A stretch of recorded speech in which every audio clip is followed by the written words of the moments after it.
Alors, bonjour à tous. Ce matin, pour débuter ma prédication, j'aimerais la commencer en posant une question. Elle est affichée à l'écran. Avons-nous vraiment le choix? Avant le baptême d'Abiel, on avait étudié ensemble une nouvelle série sur la thématique de la foi. Et dans cette première prédication, nous avions étudié ensemble l'aspect de la foi qui nous mène au salut. À ce moment-là, j'avais notamment abordé le fait que la foi est avant tout une décision qui dépend de notre volonté et non pas juste un simple sentiment ou une émotion sur laquelle en fait on n'a aucun contrôle. Mais ce matin, j'aimerais revenir sur cette question plus en profondeur, sous un autre aspect. Avons-nous réellement le choix? Est-ce qu'on a le choix de croire ou de ne pas croire? Est-ce que cela est quelque chose qui est déterminé d'avance et sur lequel nous n'avons aucun contrôle? Cette question est importante parce que parfois on entend certains dire, moi je n'ai pas la foi parce que je ne suis pas un élu, j'ai pas été prédestiné par Dieu. Alors, est-ce que la vie est fataliste comme pourraient le comprendre certains? Est-ce que nous ne faisons que subir ce qui a été déterminé d'avance? Sommes-nous de simples robots sans liberté et d'un même coup finalement sans responsabilité? Est-ce que nos choix ne sont qu'une illusion et qu'au final nous sommes tous programmés? Certains pour les nouveaux cieux et la nouvelle terre dans la présence de Dieu, tandis que d'autres seraient programmés pour l'enfer. Alors généralement, j'aime pas trop rentrer dans les sujets polémiques lors de mes prédications, mais sur cette question, je trouve que les enjeux sont trop importants pour que je garde mes convictions pour les discussions individuelles. En effet, cette compréhension déterministe des choses est à la fois vraiment fataliste, elle est déresponsabilisante, mais également dénuée de justice et d'amour. Imaginez que vous ayez des enfants et que Dieu, là, vous révèle dans un rêve euh, par une vision, je ne sais pas de quelle manière, mais qu'ils n'iront pas avec vous dans la présence de Dieu, que vos enfants, en fait, ont été créés pour aller en enfer. Est-ce que cela ne vous pose pas problème avec ce que la Bible nous décrit comme un Dieu juste et plein d'amour? Est-ce que vous trouvez cela cohérent? C'est une question importante, en fait, ça devient une question apologétique de la défense de la foi chrétienne. On prétend avoir un Dieu juste et plein d'amour, puis d'un autre côté, on fait des affirmations comme ça. Euh, donc, est-ce que vous trouvez ça cohérent?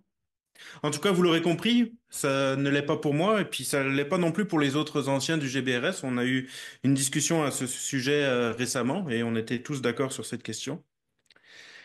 Maintenant, il est vrai que certains passages de l'Écriture, quand même, peuvent porter à confusion, lorsqu'on ne prend pas le temps de les étudier et de les interpréter à la lumière du reste de la parole de Dieu. Parmi ceux-ci, un des plus connus est le chapitre 9 de l'Épître aux Romains. Alors j'avais déjà prêché sur ce chapitre à mes tout débuts au GBRS en septembre 2018, donc ça fait quand même 7 ans. Mais à cette époque-là, donc nos prédications n'étaient pas enregistrées sous forme de vidéo, et plusieurs d'entre vous n'étaient pas là. Puisque donc ça me semble quand même important dans le cadre de ma série sur la foi de répondre à la question, est-ce qu'on a réellement la possibilité de placer notre foi, notre confiance en Dieu? Ben, j'ai donc décidé de revenir sur l'étude de ce chapitre. Alors sans plus tarder, relisons d'abord quelques extraits de ce passage. Romains chapitre 9, versets 10 à 23.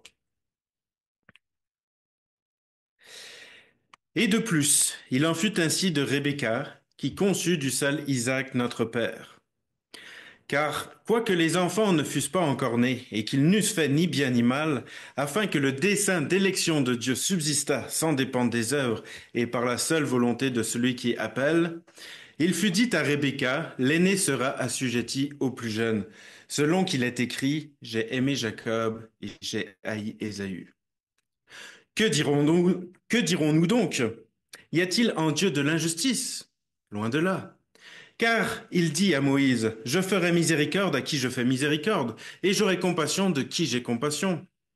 Ainsi donc, cela ne dépend ni de celui qui veut, ni de celui qui court, mais de Dieu qui fait miséricorde. Car l'Écriture dit à Pharaon, je t'ai suscité à dessein pour montrer en toi ma puissance et afin que mon nom soit publié par toute la terre. Ainsi, il fait miséricorde à qui il veut et il endurcit qui il veut. Tu me diras, Pourquoi blâme-t-il encore? Car qui est-ce qui résiste à sa volonté? Ô homme, toi plutôt, qui es-tu pour contester avec Dieu? Le vase d'argile dira-t-il à celui qui l'a formé, pourquoi m'as-tu fait ainsi?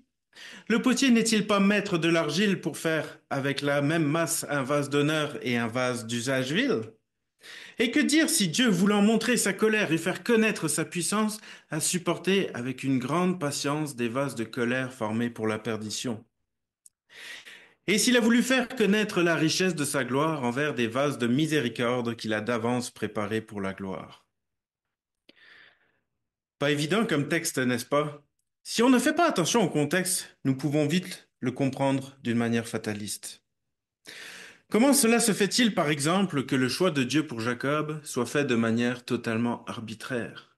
Est-ce que ça veut dire que Jacob aurait pu être le pire des pécheurs durant sa vie et qu'il aurait tout de même été choisi parce que le choix était arbitraire et non dépendant des œuvres? Et non seulement son élection dans ce passage est arbitraire, mais visiblement même l'amour de Dieu semble l'être. Est-ce que c'est pas injuste? Comment concilier ce choix de Dieu pour Jacob avec son amour et sa justice? Dans le fond, si on n'est pas chrétien, qu'est-ce qu'on peut y faire puisque jusqu'à première lecture, tout semble être décrété d'avance. Il semble ici que nous n'ayons aucun pouvoir sur notre avenir. Alors si ça se trouve, si on n'a pas la foi, c'est peut-être simplement qu'on ait des vases destinés à la colère. Alors face à ces questions, on n'a en fait que trois possibilités. Soit Dieu n'est pas amour et justice, et dans ce cas, la Bible se contredit, elle n'est pas cohérente, elle ne peut pas être la parole de Dieu. Vous l'aurez compris, c'est pas ce que je crois. Soit nous n'avons pas une bonne compréhension de ce qu'est l'amour et de ce qu'est la justice. Ça, c'est des choses qui peuvent arriver parce que parfois on arrive avec nos propres conceptions puis on veut les appliquer à la Bible plutôt que de prendre la conception biblique de l'amour et de la justice puis de se laisser forger par ça. Mais je ne crois pas que c'est notre problème dans ce passage-là. Ou alors encore, et c'est là mon opinion, ma compréhension, on comprend mal ce passage de Romains 9. C'est-à-dire que, contrairement à ce qu'on pourrait croire à première lecture, il n'enseigne pas que notre salut personnel est déterminé d'avance. Quoi qu'il en soit, toutes ces interrogations sont légitimes. C'est normal de se poser toutes ces questions parce que nous croyons que notre foi doit rester cohérente. Nous ne pouvons pas simplement nous contenter de répondre que tout cela reste un mystère. Souvenons-nous, Dieu nous appelle à savoir répondre de notre foi. 1 Pierre 3,15 « Mais sanctifiez dans vos cœurs Christ le Seigneur, étant toujours prêt à vous défendre avec douceur et respect devant quiconque vous demande raison de l'espérance qui est en vous. » Alors maintenant que j'espère avoir capté votre attention, étudions ensemble notre texte.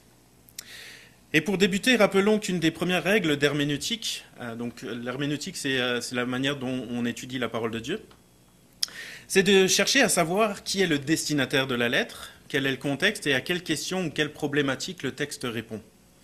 Et si on fait cela correctement, on verra que déjà ça va bien nous éclairer sur le sens de ce chapitre.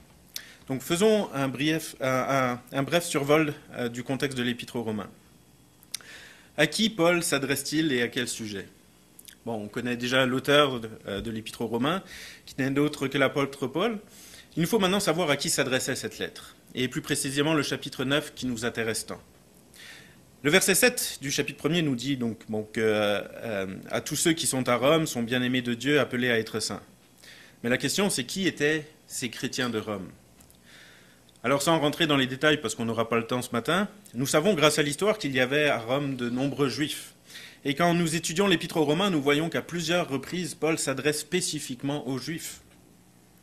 Paul, cherchant donc à répandre la bonne nouvelle de Jésus, comme à son habitude, va chercher entre autres à répondre aux questions des juifs qui sont présents à Rome. Et c'est pour cela qu'on le voit dans sa lettre même avoir des dialogues fictifs avec des juifs non chrétiens afin d'expliquer sa théologie. Par exemple, au chapitre 2, verset 17, il est dit « Toi qui te donnes le nom de juif, qui te repose sur la loi, qui te glorifie de Dieu ». Donc il s'adresse directement aux juifs ici. Et d'ailleurs, dans les chapitres 2 à 4, on voit Paul expliquer particulièrement aux juifs qu'ils sont tout aussi coupables que les païens, qu'ils ont aussi besoin de la grâce, et que ce qui compte, c'est la circoncision du cœur et non la circoncision selon la chair. Puis il rappelle qu'Abraham lui-même a été sauvé à cause de sa foi et non en raison de sa circoncision ou de ses œuvres. Et en fait, au chapitre 9, il va donc simplement continuer son argumentation et répondre aux questions suivantes. Pour quelle raison le peuple juif a-t-il été mis de côté, ou encore pourquoi le peuple juif a rejeté Jésus le Messie? Alors maintenant qu'on comprend mieux tout ça, prenons le temps de réexaminer le chapitre. On va lire les versets 1 à 5. Je dis la vérité en Christ, je ne mens point. Ma conscience m'en rend témoignage par le Saint-Esprit. J'éprouve une grande tristesse et j'ai dans le cœur un chagrin continuel, car je voudrais moi-même être anathème et séparé de Christ pour mes frères, mes parents selon la chair, qui sont israélites, à qui appartiennent l'adoption et la gloire, et les alliances, et la loi, et le culte, et les promesses, et les patriarches, et de qui est issu selon la chair le Christ qui est au-dessus de toutes choses, Dieu béni éternellement. Amen. Alors la première chose qu'on voit, c'est que Paul aime les Juifs. Comme on vient de le dire dans ce chapitre, Paul cherche à expliquer aux Juifs pourquoi leur peuple a été mis de côté. Avant donc de dire dans les 2 prochains versets que tous les Juifs ne sont pas enfants de Dieu, Paul leur exprime d'abord son amour et sa peine qu'il a pour tous ceux parmi eux qui ont rejeté Jésus. Il cherche par là à rassurer les Juifs qui le lisent. Il est en train de leur dire que dans le fond, ce n'est pas par plaisir qu'il dit que tous les Juifs ne sont pas enfants de Dieu. En réalité, il aimerait bien que tous soient sauvés, et puis il dit même si je pouvais être anathème pour que les autres puissent être sauvés. C'est sa patrie, et Paul les aime. Et d'ailleurs, en Romains 11, versets 13 à 14, il dit ceci. « Je vous le dis à vous païens, en tant que je suis apôtre des païens, je glorifie mon ministère, afin, s'il est possible, d'exciter la jalousie de ceux de ma race et d'en sauver quelques-uns. » Cela nous montre donc à quel point Paul demeure attaché aux Juifs. Il dit que sa motivation pour le ministère parmi les païens, c'est de rendre les Juifs jaloux, afin de les amener à Christ par ce biais-là. Remarquez déjà que ces paroles ne sont pas celles d'un homme qui croit que Dieu a de manière arbitraire prédestiné certains hommes au salut et d'autres à mourir sans le Christ. Sinon, pourquoi est-ce qu'il userait de stratégies pour essayer de gagner les Juifs si de toute façon tout était déjà prédéterminé d'avance ? Aujourd'hui, ça c'était pas dans mes notes, mais parfois il y en a qui ont une théologie d'évangile social. On fait juste des œuvres, on n'a plus besoin de parler parce que de toute façon, ceux que Dieu a prédestinés d'avance, ben, il va les sauver. Mais ça, c'est une mauvaise manière de comprendre la parole de Dieu. Poursuivons maintenant la lecture du chapitre 9, versets 6 à 9. Ce n'est point à dire que la parole de Dieu soit restée sans effet, car tous ceux qui descendent d'Israël ne sont pas Israël. Et pour être la postérité d'Abraham, ils ne sont pas tous ses enfants. Mais il est dit, en Isaac sera nommé pour toi une postérité. C'est-à-dire que ce ne sont pas les enfants de la chair qui sont enfants de Dieu, mais ce sont les enfants de la promesse qui sont regardés comme la postérité. Voici en effet la parole de la promesse. Je reviendrai à cette même époque et Sarah aura un fils. Donc ce qu'il veut dire ici, c'est que notre avenir ne dépend pas de notre lignée. Dans ces quelques lignes, Paul explique pourquoi tous les Juifs ne seront pas sauvés. Ce n'est en aucun cas parce que Dieu n'aurait pas respecté ses engagements. Pour cela, Paul montre bien que ce n'est pas le lien du sang qui scelle notre avenir, mais ce sont les promesses de Dieu qui le font.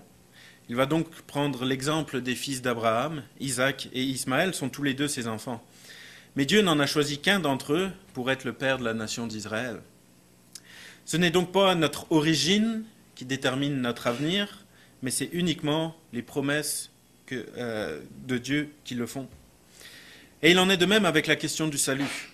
Ce n'est pas notre origine qui va déterminer notre avenir, ce n'est pas parce que nos parents sont chrétiens, ce n'est pas parce qu'on est né en Occident, etc. Mais c'est la promesse de Dieu. D'ailleurs, Paul l'avait déjà exprimé un peu plus tôt lorsqu'il avait dit au chapitre 2, verset 29, « Mais le juif, c'est celui qui l'est intérieurement, et la circoncision, c'est celle du cœur, selon l'esprit et non selon la lettre. » Concernant le salut, Dieu n'avait donc pas promis que c'était notre origine ethnique qui allait nous sauver. Il avait simplement dit ceci à Abraham. On va relire la promesse qu'il avait faite à Abraham. Genèse 12, versets 1 à 3. L'Éternel dit à Abraham, « Va-t'en de ton pays, de ta patrie et de la maison de ton père, dans le pays que je te montrerai. Je ferai de toi une grande nation, et je te bénirai. Je rendrai ton nom grand, et tu seras une source de bénédiction. Je bénirai ceux qui te béniront, et je maudirai ceux qui te maudiront. Et toutes les familles de la terre seront bénies en toi. » Et plus tard, au chapitre 28, verset 14, Dieu rajoutera « Et en ta postérité. Toutes les familles de la terre seront bénies en toi et ta postérité. » Et en ta postérité. Voilà donc quelle était la promesse de Dieu. C'est que toutes les familles de la terre, donc pas uniquement les Juifs, seront bénies en la postérité d'Abraham. C'est-à-dire grâce au sacrifice de Jésus à la croix. Comme va donc le dire la parole vivante, ceux qui sont enfants de Dieu, ce sont ceux qui sont nés selon l'esprit de cette promesse. Poursuivons maintenant l'argumentation de Paul qui va donner une seconde illustration pour appuyer son point et en même temps poursuivre son raisonnement. Versets 10 à 13. Et de plus, il en fut ainsi de Rebecca, qui conçut du seul Isaac notre père. Car quoique les enfants ne fussent pas encore nés et qu'ils n'eussent fait ni bien ni mal, afin que le dessein d'élection de Dieu subsistât sans dépendre des œuvres et par la seule volonté de celui qui appelle, il fut dit à Rebecca, l'aîné sera assujetti au plus jeune, selon qu'il est écrit, j'ai aimé Jacob et j'ai haï Ésaü. On vient de voir que dans les versets précédents, l'apôtre Paul expliquait que notre salut ne dépendait pas de notre origine. Et maintenant, Paul va plus loin. Il est aussi en train de montrer que notre salut ne dépend pas non plus de notre mérite. Maintenant, pour bien comprendre ce passage, il faut préciser plusieurs choses. Premièrement, il n'est pas question ici de Jacob et Ésaü. Pourtant, c'est ce qu'on vient de lire. Il parlait de Jacob et Ésaü. Mais si on regarde bien les versets 12 et 13, nous remarquons en fait qu'il s'agit de deux citations différentes de l'Ancien Testament. Et n'oublions pas qu'il s'adresse à des Juifs, donc ils connaissent bien la parole de Dieu, donc ils savent très bien à quoi il fait référence. La première donc se trouve en Genèse 25, verset 23, qui dit ceci. Et l'Éternel lui dit donc à Rebecca, deux nations sont dans ton ventre, et deux peuples se sépareront en sortant de tes entrailles. Et un peuple sera plus fort que l'autre peuple, et le plus grand sera asservi au plus petit. Donc contrairement à ce qu'on pourrait croire en lisant Romains 9 dans la version Louis II, nous voyons ici qu'il ne s'agit pas d'une prophétie sur la personne de Jacob et la personne d'Ésaü, mais sur les nations qu'ils formeront. C'est donc une mauvaise traduction de la part de Louis II qui traduit le mot grec meidzon par aîné. L'aîné sera assujetti au plus jeune. Car en réalité, il aurait fallu traduire le plus grand comme en Genèse 25, car il s'agit bien des peuples d'Ésaü et de Jacob et non des deux frères. Et d'ailleurs, si nous regardons à la Bible d'Arby, nous constatons que lui, de ce côté, il a bien traduit par le plus grand et non pas par l'aîné. Maintenant, pour confirmer tout ça, allons voir la deuxième citation. C'est donc au verset 13, il est dit « J'ai aimé Jacob et j'ai haï Ésaü ». Alors cette citation vient de Malachie, chapitre 1, versets 1 à 3. « Oracle, parole de l'Éternel à Israël par Malachie. Je vous ai aimé, dit l'Éternel. Et vous dites, en quoi nous as-tu aimés? Ésaü n'est-il pas le frère de Jacob, dit l'Éternel? Cependant, j'ai aimé Jacob, et j'ai eu de la haine pour Ésaü. J'ai fait de ses montagnes une solitude, et j'ai livré son héritage au chacal du désert. » Dans ce passage, Dieu s'adresse au peuple d'Israël, et lorsqu'il fait référence à Jacob et Ésaü, il parle des deux nations. Celle d'Israël, donc les descendants de Jacob, et celle d'Édom, descendant d'Ésaü. D'ailleurs, on va voir au verset 4 qu'il ne va plus dire Ésaü, il va dire Édom. Deuxième remarque concernant ce passage, quand il est dit que Dieu a aimé Jacob et a haï Ésaü, il ne s'agissait pas ici d'une question de salut. Maintenant que nous avons vu dans ce passage qu'il n'est pas question des personnages donc, de Jacob et d'Ésaü, mais des nations qu'ils ont formées, on peut aussi mieux voir et comprendre qu'il ne s'agit pas donc du choix de Dieu pour le salut de Jacob et d'Ésaü, mais de son choix pour laquelle des deux nations allait devenir la nation d'Israël qui introduira le Sauveur du monde, c'est-à-dire Jésus-Christ. Il fallait bien faire un choix de toute façon. Dans notre passage, Paul utilise donc cet exemple pour montrer que déjà par le passé, Dieu n'avait choisi qu'une partie de la descendance d'Abraham pour en faire la nation d'Israël. Ainsi, il a agi de la même manière pour le salut aujourd'hui, c'est ça son argument. Ce n'est seulement qu'un reste d'Israël qui sera sauvé, uniquement les enfants de la promesse, comme nous l'avons vu au verset 8. Mais dans cet exemple, il va même encore plus loin. Il est en train de leur dire que comme il a fait en sorte que son choix pour Jacob ne dépende pas de ses œuvres, mais uniquement de sa grâce, afin que ni Jacob ni ses descendants ne puissent s'en glorifier, de la même manière, pour les mêmes raisons, aujourd'hui notre salut se fait par la foi, afin que ce ne soit pas par les œuvres, et que personne ne puisse s'en glorifier. Paul utilise donc cet argument pour rappeler que ce n'est pas à nous de dire à Dieu qui il doit choisir. Ça n'a jamais été un droit de faire partie du peuple de Dieu, mais au contraire, ça a toujours été une grâce qui nous a été faite selon le bon plaisir de sa volonté. C'était valable pour le choix de la nation d'Israël et c'est le cas pour le salut aujourd'hui. Ce n'est pas un droit que nous pouvons obtenir par nos œuvres ou par notre sang, mais une grâce de Dieu pour celui qui croit. Maintenant, concernant Ésaü, il faut aussi préciser que ce n'est pas parce qu'il n'a pas été choisi pour être le père de la nation d'Israël qu'il n'avait pas le droit au salut. En effet, dans l'Ancien Testament, on voit plusieurs exemples de personnes ne faisant pas partie du peuple d'Israël, mais qui sont citées pour leur foi. Et il ne fait aucun doute que ceux-ci hériteront également du salut. Par exemple, on a l'histoire de la prostituée cananéenne, Rahab, qui est même citée parmi les héros de la foi en Hébreux 11, verset 31. C'est par la foi que Rahab, la prostituée, ne périt pas avec les rebelles parce qu'elle avait reçu les espions avec bienveillance. Donc, c'était pas une Israélite et pourtant, elle est citée dans les héros de la foi. Nous avons encore l'histoire de Ruth, qui était moabite et qui, comme Rahab, s'est même greffée à la généalogie de Jésus. Maintenant, troisième remarque encore concernant ce passage, le verbe haïr, dans j'ai aimé Jacob et j'ai haï Ésaü, n'est pas à prendre littéralement selon notre conception aujourd'hui.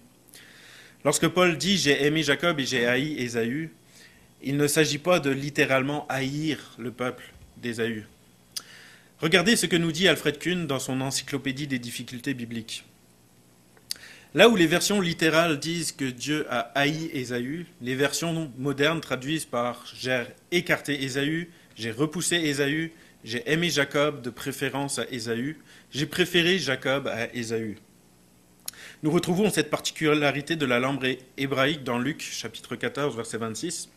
« Si quelqu'un vient à moi et ne hait pas son frère, son père, sa mère, sa femme, ses enfants, il ne peut être mon disciple. » Il est clair dans ce passage que Jésus ne veut pas nous demander d'haïr ceux que la parole de Dieu nous demande ailleurs d'aimer et d'honorer. Le mot haïr perd une partie de son aspérité si nous nous souvenons qu'il constituait un antonyme de aimer, qu'il servait de comparatif. Ainsi, aimer moins s'exprimait souvent par haïr. Dans Genèse 29, verset 31, le texte dit littéralement « L'Éternel vit que Léa était haïe ». Or, dans les versets précédents, il est dit plus simplement que Jacob aimait Rachel plus que Léa. Quand les Hébreux comparent une affection plus forte à une plus faible, ils appellent la première amour et la deuxième haine. Je vais juste relire cette phrase parce que c'est celle-là qui résume bien la situation. Quand les Hébreux comparent une affection plus forte à une plus faible, ils appellent la première amour et la deuxième haine. Mais ça veut juste dire aimer moins. Si donc on résume ce qu'on a vu jusqu'à présent, Paul a cherché à démontrer qu'on n'obtenait pas notre salut par notre origine ethnique. Ensuite, il a également défendu que notre salut ne dépend pas non plus de nos mérites. Et maintenant, il va défendre l'idée que Dieu, en fait, est libre de choisir à qui il veut faire miséricorde. Alors, poursuivons la lecture de notre texte, versets 14 à 18. Que dirons-nous donc? Y a-t-il en Dieu de l'injustice? Loin de là. Car il dit à Moïse, « Je ferai miséricorde à qui je fais miséricorde, et j'aurai compassion de qui j'ai compassion. » Ainsi donc, cela ne dépend ni de celui qui veut, ni de celui qui court, mais de Dieu qui fait miséricorde. Car l'Écriture dit à Pharaon, « Je t'ai suscité à dessein pour montrer en toi ma puissance, et afin que mon nom soit publié par toute la terre. » Ainsi il fait miséricorde à qui il veut, et il endurcit qui il veut. De la même manière que Dieu avait choisi par le passé Jacob et non Ésaü pour être le père de la nation d'Israël, encore une fois, c'est lui qui décide qui a le droit d'obtenir le salut. Et comme il avait fait ce choix de manière arbitraire à l'époque pour que les Juifs ne puissent tirer aucun mérite d'être le peuple de Dieu, de la même manière concernant le salut, Dieu a choisi de limiter les conditions à la foi, afin que ce soit uniquement par grâce et non pas par nos œuvres. Car contrairement à ce que pourraient dire certains, la foi, ce n'est pas une œuvre. On va entendre ça dans certaines églises, qu'ils vont dire que la foi est une œuvre. Mais ce n'est pas une œuvre. D'ailleurs, en Romains 14, verset 16, nous voyons bien Paul dissocier la foi des œuvres. On va le lire. C'est pourquoi les héritiers le sont par la foi, pour que ça soit par grâce. Donc, quand c'est par la foi, c'est par grâce, ce n'est pas une œuvre. Afin que la promesse soit assurée à toute la postérité, non seulement à celle qui est sous la loi, mais aussi à celle qui a à la foi d'Abraham, notre Père à tous. Ou encore au verset 4 et 5 aussi, il est dit « Or, à celui qui fait une œuvre, le salaire est imputé, non comme une grâce, mais comme une chose due. » Et là, il met à l'opposé « Et à celui qui ne fait point d'œuvre, mais qui croit en celui qui justifie l'impie, sa foi lui est imputée à justice. » Donc on voit bien que la foi et les œuvres, la foi n'est pas une œuvre, là, encore une fois dans ce passage. La foi n'est pas une œuvre parce qu'elle ne donne pas gloire à l'homme. Avoir la foi ne donne aucun mérite à celui qui l'a. Avoir la foi, en fait, c'est placer notre confiance en Dieu, que nous savons capables d'accomplir ce qu'il promet. La gloire revient à Dieu, pas à nous. Car nous savons que nous sommes sauvés par grâce, qu'on ne mérite rien.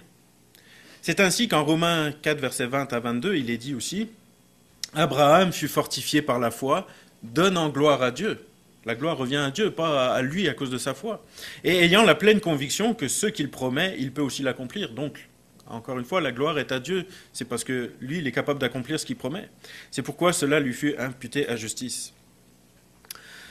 En résumé, dans ce qu'on a vu jusqu'à présent, dans ce début du chapitre 9, Dieu est en train de dire « J'ai le droit de choisir qui sera sauvé, j'ai le droit d'inclure les non-juifs, de la même manière que j'ai le droit de rejeter des juifs, mais également j'ai le droit de choisir le critère que je veux pour offrir mon salut.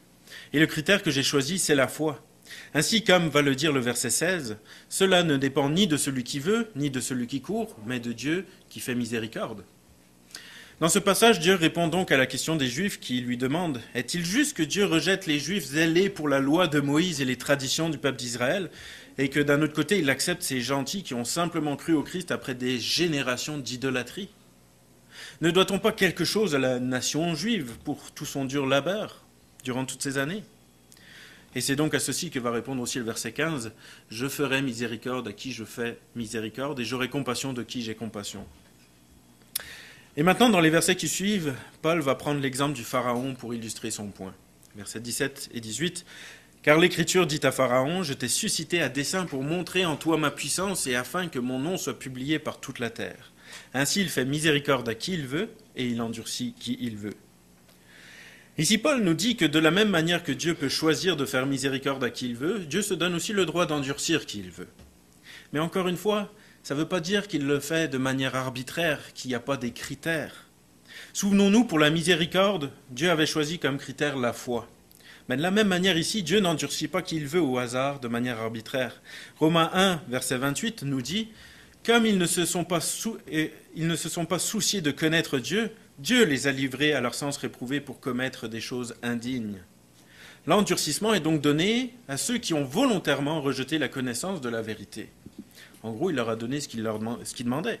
D'ailleurs, il nous suffit de relire le récit d'Exode pour constater que lors des 5 premières plaies, c'est le Pharaon lui-même qui a endurci son cœur, avant que Dieu intervienne lui-même à la 6e plaie pour le livrer finalement à ses sens réprouvés et qu'il a lui-même endurci son cœur. D'ailleurs, Dieu l'avait même anticipé puisqu'il est dit en Exode 3, 19 « Je sais que le Pharaon ne vous laissera pas partir s'il n'est pas contraint avec puissance. » Et pourtant, malgré le fait que Dieu savait d'avance, Dieu il a quand même laissé sa chance au Pharaon d'endurcir lui-même son cœur avant d'intervenir. Poursuivons maintenant la lecture de notre texte. Versets 19 à 23. « Tu me diras, pourquoi blâme-t-il encore ? Car qui est-ce qui résiste à sa volonté ? Ô homme, toi plutôt, qui es-tu pour contester avec Dieu ? Le vase d'argile dira-t-il à celui qui l'a formé, pourquoi m'as-tu fait ainsi ? Le potier n'est-il pas maître de l'argile pour faire avec la même masse un vase d'honneur et un vase d'usage vil ? Et que dire si Dieu voulant montrer sa colère et faire connaître sa puissance a supporté avec une grande patience des vases de colère formés pour la perdition, et s'il a voulu faire connaître la richesse de sa gloire envers des vases de miséricorde qu'il a d'avance préparés pour la gloire ? Ici il dit, qui sommes-nous pour critiquer Dieu ? En fait, Paul ici anticipe la contestation de certains qui pourraient dire, une fois que Dieu a endurci le cœur du Pharaon, pourquoi est-ce qu'il le blâme encore ? Car qui est-ce qui résiste à sa volonté ? On dirait que Paul connaissait bien là l'être humain qui a constamment tendance à chialer, comme on dirait ici au Québec, quelles que soient les circonstances. Même si Dieu fait tout à la perfection, il y en aura toujours pour contester, pour l'accuser, pour lui coller l'étiquette de coupable. D'ailleurs, les gens ne croient pas en Dieu jusqu'à qu'il arrive quelque chose de mauvais, puis là, ils accusent Dieu. Là, d'un coup, ils y croient. Paul va donc remettre les contestataires à leur place en leur disant « Hey, t'es qui, toi, pour contester le jugement de Dieu ? Pour remettre en question ce qu'il veut faire ? Est-ce que c'est à toi de dire à Dieu comment il doit agir ? Est-ce que Dieu n'a pas le droit d'agir comme il veut avec sa création ? N'a-t-il pas le droit de punir ceux qui s'entêtent à faire le mal et à résister à Dieu ? Dans le fond, en fait, Dieu ne fait que respecter leurs propres choix, leur donner ce qu'ils veulent. Mais là encore, on trouve un moyen d'accuser Dieu d'injustice. D'ailleurs, l'image que Paul utilise est très intéressante, car ici, Paul fait référence au texte de Jérémie 18, Et n'oublions pas qu'il s'adresse à des Juifs qui connaissent très bien la parole de Dieu, donc ils savaient très bien qu'il faisait référence ici à Jérémie 18. Alors on va lire le passage de Jérémie 18, versets 1 à 12. La parole qui fut adressée à Jérémie de la part de l'Éternel en ces mots. Lève-toi et descends dans la maison du potier. Là je te ferai entendre mes paroles. Je descendis dans la maison du potier, et voici il travaillait sur un tour. Le vase qu'il faisait ne réussit pas. Comme il arrive à l'argile dans la main du potier. Il en refit un autre vase, tel qu'il trouva bon de le faire. Et la parole de l'Éternel me fut adressée en ces mots. Ne puis-je pas agir envers vous comme ce potier, maison d'Israël, dit l'Éternel? Voici comme l'argile est dans la main du potier, ainsi vous êtes dans ma main, maison d'Israël. Soudain je parle sur une nation, sur un royaume, d'arracher, d'abattre et de détruire. Mais si cette nation sur laquelle j'ai parlé revient de sa méchanceté, je me repens du mal que j'avais pensé lui faire. Et soudain je parle sur une nation, sur un royaume, de bâtir et de planter. Mais si cette nation fait ce qui est mal à mes yeux et n'écoute pas ma voix, je me répands du bien que j'avais eu l'intention de lui faire. Parle maintenant aux hommes de Juda et aux habitants de Jérusalem, et dis, ainsi parle l'Éternel, voici je prépare contre vous un malheur, je médite un projet contre vous. Revenez chacun de votre mauvaise voie, réformez vos voies et vos cœurs. Mais ils disent, c'est en vain, car nous suivrons nos pensées, nous agirons chacun selon les penchants de notre mauvais cœur. Donc, si on analyse bien ce texte, le potier est en train de travailler sur un tour pour essayer de faire un beau vase. L'intention de départ, c'est de faire un beau vase. Mais, verset 4, le vase qu'il faisait ne réussit pas, comme il arrive à l'argile dans la main du potier. Dans ce verset, qui est-ce qui ne réussit pas? Est-ce que c'est le potier? Ou est-ce que c'est le vase, l'argile? Si vous remarquez bien, Jérémie ne dit pas le potier ne réussit pas son vase comme il arrive au potier avec l'argile. Non, ici la faute est rejetée sur l'argile, sur le vase. Pas sur Dieu. L'argile a le libre arbitre. C'est lui qui choisit de laisser Dieu en faire un beau vase ou non. Et c'est lui qui choisit de se laisser modeler ou non. Au verset 12, nous le voyons d'ailleurs bien. À l'appel que Dieu leur lance pour qu'ils se repentent, ils répondent « C'est en vain, car nous suivrons nos pensées, nous agirons chacun selon les penchants de notre mauvais cœur. » C'est donc eux qui ne veulent pas devenir des vases d'honneur préparés pour la gloire. Et d'ailleurs, on voit qu'il n'y a aucune résistance quand Dieu veut en faire des vases de colère. Bah là, comme par hasard, ça marche. Hein. Donc il n'y a même pas d'opposition, c'est ce qu'ils veulent. Autrement dit, Dieu fait en fonction de nous. Il essaye de faire de nous des beaux vases, mais quand ça ne fonctionne pas, c'est parce que c'est nous qui ne le voulons pas. Et dans ce cas, il fait alors de nous ce qu'on veut, c'est-à-dire des vases de colère destinés pour le jugement. Et si vous avez encore des doutes sur ce que Paul voulait dire à ce sujet-là, nous le voyons exprimer la même pensée dans sa deuxième épître à Timothée, au chapitre 2, versets 20 à 21. Il est dit, dans une grande maison, il n'y a pas seulement des vases d'or et d'argent, mais il y a aussi de bois et de terre. Les uns sont des vases d'honneur et les autres sont d'un usage vil. Si donc quelqu'un se conserve pur en s'abstenant de ces choses, il sera un vase d'honneur, sanctifié, utile à son maître, propre à toute bonne œuvre. Encore une fois, dans ce passage, Paul ne dit pas que tout est décrété d'avance. Il place la responsabilité sur le lecteur en lui disant « Toi, arrange-toi pour être un vase d'honneur. » La responsabilité te revient. Je vais maintenant conclure.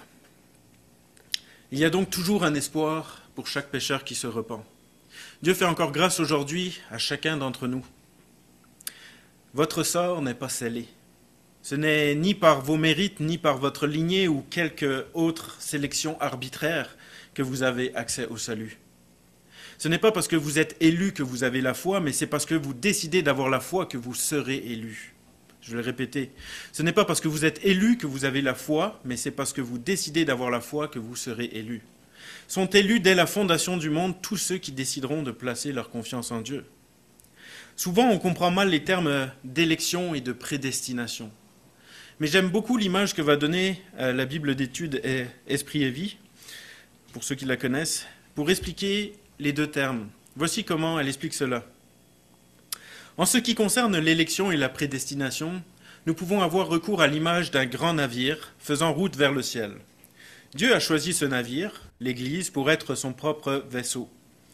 Christ en est le capitaine, il pilote le bateau. Tous ceux qui désirent faire partie de ce navire élu et qui désirent dépendre de son capitaine peuvent le faire en présentant leur carte d'accès à bord, à savoir une foi vivante en Christ. Pour pouvoir faire partie des élus, nous devons être unis au capitaine et au navire.